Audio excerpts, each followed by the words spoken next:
About what's going on in Afghanistan at Bagram Air Force Base, or Air Base.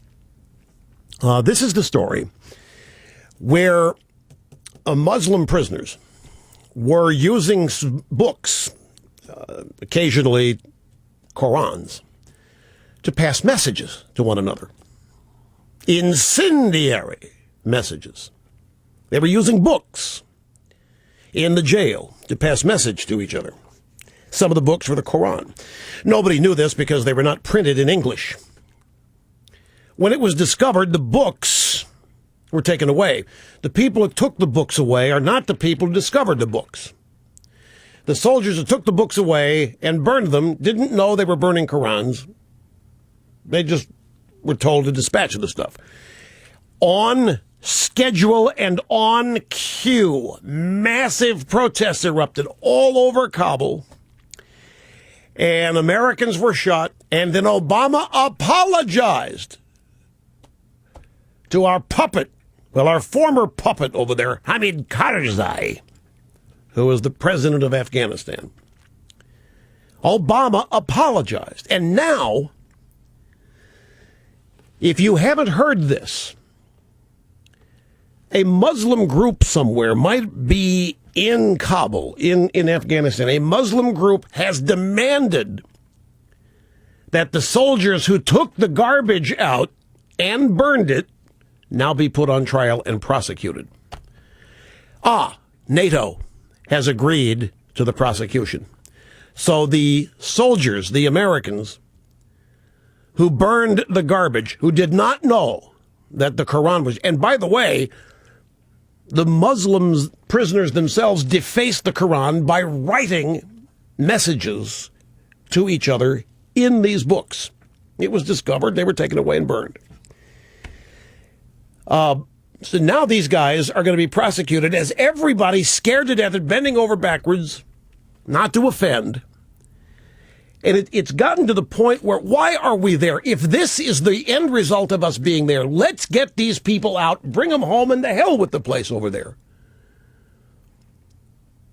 We're going over there for a host of reasons. I've been there. It was many years ago, and there was, there was a variation of nation building going on. We're building schools, and we were building especially schools for women. We were doing everything we could. This is during the Bush years that I was there, but they were doing everything they could to help women in Afghanistan get out from the prisons they lived in just terms of everyday life. They were building roads and this kind of thing. But at the same time, we're also there for our own national security. We're trying. Al-Qaeda was able to take over the place because it was a stateless place. There was no leadership. After the war between the Russians and the Afghans, there was a revolution, and it was a stateless place, and that's made to order for a terrorist group when then the Taliban took over. So we're trying to prevent that from happening. A lot of good things we're trying to do. But Obama has botched it left and right by announcing withdrawal dates and pull-out dates and this kind of thing. If our soldiers are going to be prosecuted for doing their jobs, and if NATO and the rest of these people are just going to bend over and grab the ankles, what is the point, folks? For me, it's a simple case of being fed up and tired with the assumption that it's the United States that's guilty by virtue of its presence. Obama doesn't help this along by apologizing left and right over and over. Like Victor Davis Hanson points out in National Review. Look, an apology may be one time if it's done right in the right place, the right time, and the right tone and tenor might have an impact. But when you just do it again and again and again, all you eventually say about yourself is that you're a weakling joke. And that's what Obama's doing. I think it's just absurd. And now Mrs. Clinton's got involved in this, of course, as the Secretary of State. She is upset that there is criticism of Obama for apologizing. Yesterday morning on State of the Union on CNN, Elise Labott interviewed Hillary Clinton, and she said President Obama's apology has been very controversial. I mean, obviously, Newt Gingrich and others have made this apology part of the campaign, but other experts in Afghanistan are saying this apology sends a wrong message. It gives the Taliban the excuse to go against us, to help us, to help use our enemies against us. And also, a lot of these attacks that are happening against Americans seem to be in retaliation for something the U.S. is taking responsibility for, the burning of the Korans. What do you say to that, Mrs. Clinton? Well, I find it, somewhat troubling that our politics would inflame such a dangerous situation in Afghanistan. I well remember during the 8 years of President Bush's administration when something happened that was regrettable, unintentional, as this incident was. President Bush was quick to say, look, we're sorry about this. This is something that, we obviously did not mean to do. That's all that President Obama was doing. How can she say that with a straight face?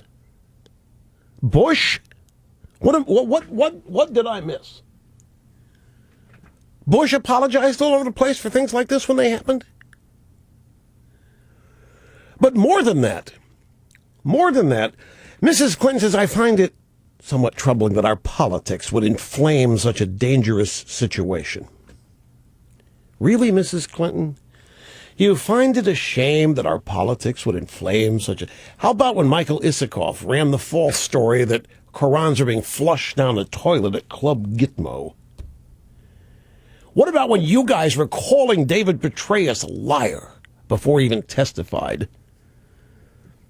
And MoveOn.org ran that ad in the New York Times called Betray Us. What about Harry Reid? This war is lost.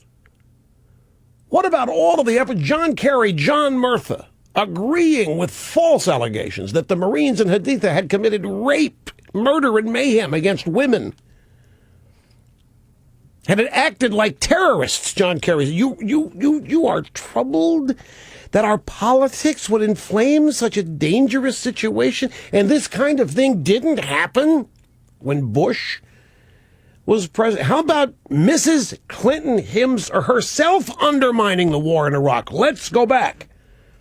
From her website, it's a video, February 18, 2007. Hillary held a Hillcast where she described her plan to stop Bush's escalation, laid out a roadmap for the end of the war in Iraq. Now it's time to say the redeployment should start in 90 days or the Congress will revoke authorization for this war. Oh, it's somewhat troubling our politics would inflame such a dangerous situation. September 11th, 2007, in Washington, Capitol Hill. This was during a Senate Foreign Relations Committee hearing about the status of the war in Iraq. Petraeus was testifying, and Mrs. Clinton during the Q&A. You have been made the de facto spokesman for what many of us believe to be a failed policy. Oh, no. Despite what I view as your rather extraordinary efforts and your testimony both yesterday and today, I think that the reports that you provide to us really require the willing suspension of disbelief. Whoa, so Mrs. Clinton is basically saying the war is lost too. It's a failed policy. This is very troubling that our politics would inflame such a dangerous situation in Iraq. Because she was on CNN yesterday. She was very upset that our politics would inflame this situation with the Korans being burned in Afghanistan. Oh, it's horrible. It never happened. Bush did the same thing Obama did. He apologized left and right. There's no big deal here. That's what Obama's doing. April 28, 2003, Hartford, Connecticut, the annual Jefferson-Jackson Bailey dinner. Here's Mrs. Clinton. I am sick and tired of people who say that if you debate and you disagree with this administration, somehow you're not patriotic. And we should stand up and say, we are Americans and we have a right to debate and disagree with any administration. And people ask why the divorce rate in America is so high. But that's Mrs. Clinton. What a terrible, terrible thing. Our politics would inflame such a dangerous situation in Afghanistan or Iraq. Well, it's just horrible, isn't it? Mrs. Clinton can't believe that people would politicize this. And let's go to Dick Durbin. He was on Morning Joe this morning on MSNBC. And the guest panelist was Andrea Mitchell, NBC News, Washington. She had an aspirin between her knees.